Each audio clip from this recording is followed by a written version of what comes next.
जो हो गया वो तो हो गया, क्या करें। तो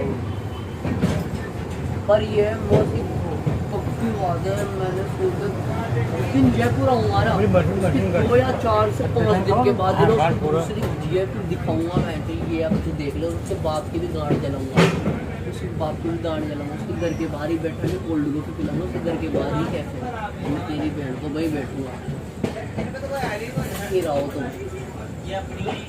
और आए दिन चेंज करूंगा मैं, अब तो देखो प्यार का एक बार, और बाकी होता है टाइम पास।